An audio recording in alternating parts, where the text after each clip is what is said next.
Okay, our next speaker is Mr. Marco Fernandez. He's a recent graduate at Florida International University in Miami, and he graduated with a Bachelor's of Science in Biological Science. He's completed an NSF-funded research experience for undergraduate. It's called an REU, through the Florida Coastal Everglades Long-Term Ecological Research Program under the mentorship of Dr. John Kamenowski. During this REU, Marco led his first research project on the effects of saltwater intrusion into coastal wetlands and the biogeochemical impacts to soil chemistry and microbial activities that affect net carbon balance. As a recipient of the Ronald E. McNair Fellowship and in addition to its 14th cohort, Marco received additional support which allowed him to take a leadership role in another research project to examine how the fire is linked with hydroperiod as a driver for phosphorus cycling and vegetation composition changes in intermittent wetlands, particularly those found along the Lake Wales Ridge of Central Florida, which is what he's going to be talking about with us today, and is a presentation on how fire and water availability drive changes in phosphorus cycling and vegetation composition. Please welcome Marco.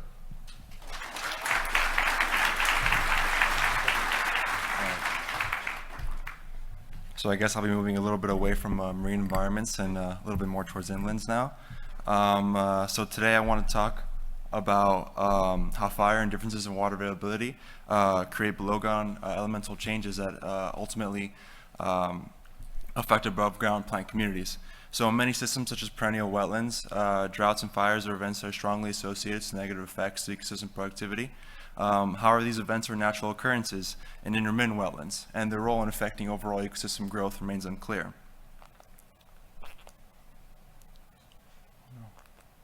Okay. So fire and drought can play very important roles. Fire in these ecosystems results in rapid nutrient cycling and plant regrowth, driven by microbial communities and sudden phosphorus availability. And drought, especially in these wetlands, can drive the release of plant soil carbon and other nutrients. So the purpose of this study is to link the role of soil organic matter in nutrient cycling and how that influences plant productivity overall. Fire is a very important tool in understanding these dynamics because of their role of releasing phosphorus, especially in phosphorus-limited ecosystems. So this will bring us closer to understanding the relative roles of soil and plants following a fire on overall ecosystem phosphorus retention.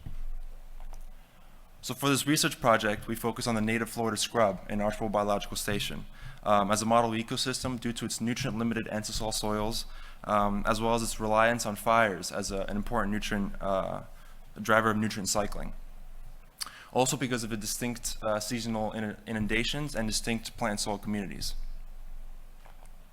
So my research question is, so how do plants and soils use the available phosphorus by a fire in intermittent wetlands that differ in water availability and soil organic matter? So I hypothesize that fire will increase turnover of plant soil organic matter and nutrients. However, soil retention and plant uptake of phosphorus will depend on water availability.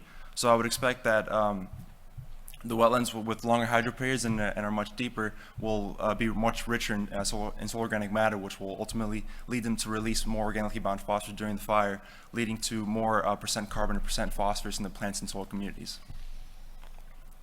So this is our experimental timeline. Back in 2016, during the dry and wet season, we collected soil, plant, and water samples. In July of 2017, we burned 8 of the 12 of our wetlands, 4 being controlled. And then during the wet and dry season, 1 year after that, we did the same sampling routine as before.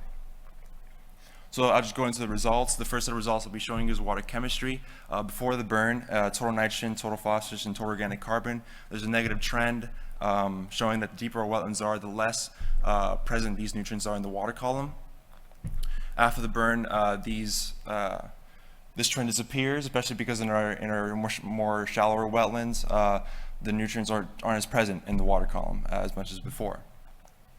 So also for soil phosphorus, before the burn, soil phosphorus is not a function of wetland water depth, but after the burn, that definitely changes. Soil phosphorus increases along wetland water depth, and as you can, I want you to notice that in our much shallower wetlands, they actually decrease in soil phosphorus by up to 50% compared to the shallow wetlands before the burn.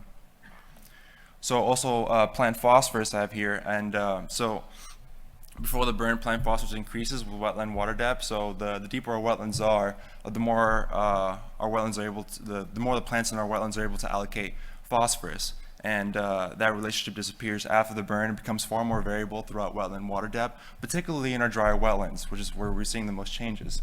And we have a couple, high performers here, and so we also took these aerial images before and after the burn. So I'll be showing you two different two different wetlands, one of our most driest ones and one of our most deeper and wetter wetlands. So this is one of our most driest wetlands, and so it burned far more completely, far more thoroughly. I ran this through GIS, and as you can see, we characterize these pictures with GIS, characterizing it with emergent mixed vegetation, shore-based vegetation, sand, and other characterizations. And as you can see, the plant communities changed drastically in these wetlands compared to what you'll see in our much wetter wetlands. So this is one of our much more wetter wetlands, deeper wetlands.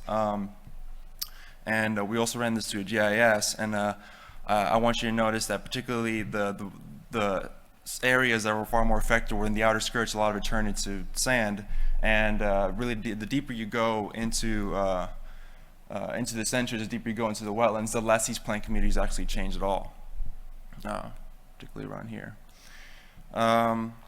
So to conclude, it turns out our results didn't really match our expectations. Most of the changes that we saw were in our drier wetlands. They're the ones that burn more completely, allowing phosphorus to cycle within the system, causing more changes in the above ground plant communities than our longer hydroperiod wetlands. Also it's quite unfortunate that Irma pretty much hit right when we were running this experiment, so a lot of the changes can possibly be because of that. Thank you very much.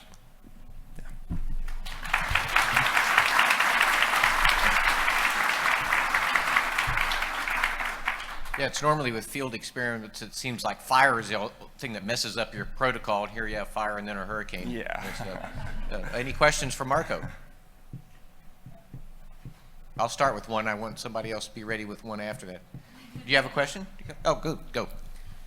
I'm wondering if fire intensity plays a factor in your study, and if you didn't study the aspect, what type of results would you expect with fire intensity, especially when thinking about prescribed fire versus wildfire in dry season?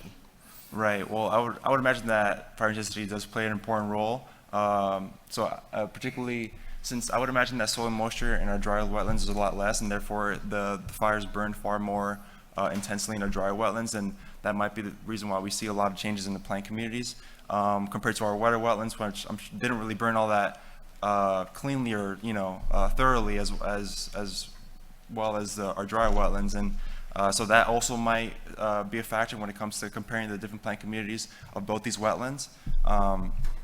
But yeah, I mean I didn't really look at exactly how fire intensity might have played a role, but that's a really good point that you make. Thank you. Thank you. Anybody else?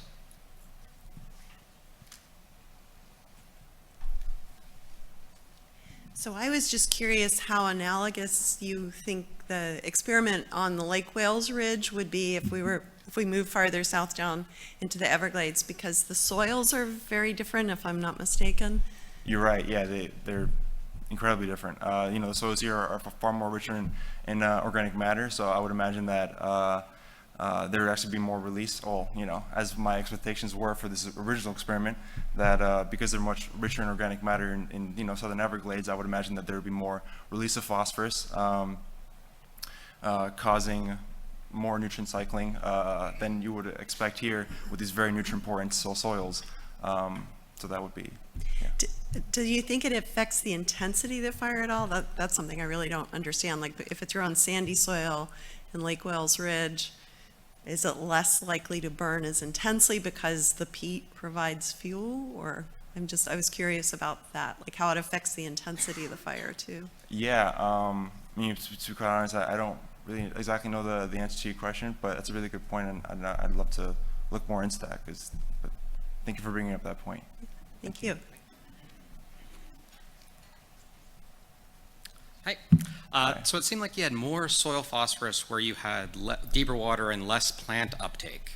Do you Do you think if you had flowing water, moving water, you would have seen lower levels of soil phosphorus? Because some of that might have gotten carried away following the fire. Well, yeah, I would imagine that, but also I feel like it might have mimicked flow in a sense, because as a matter of fact, I was talking to, or we were talking to some of the Archbold scientists, and it was very inundated after the hurricane. So I would imagine that there's got to be some sort of flow effect involved, and some of our results might be because of that.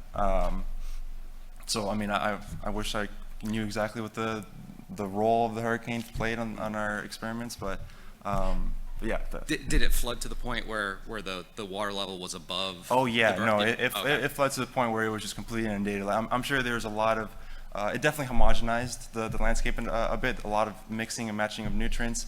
But we ran AIC models and ANCOVAs, and it did show that we did have a fire effect on a lot of our wetlands.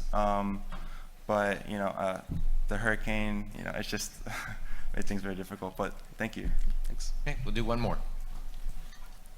Hi, so you measured total nutrients. How much of that do you think was bioavailable to the plants and the microbes?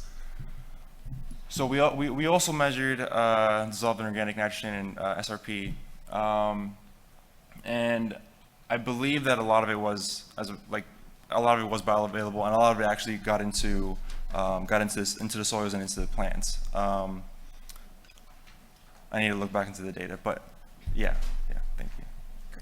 All right, thank you very much. Thank you.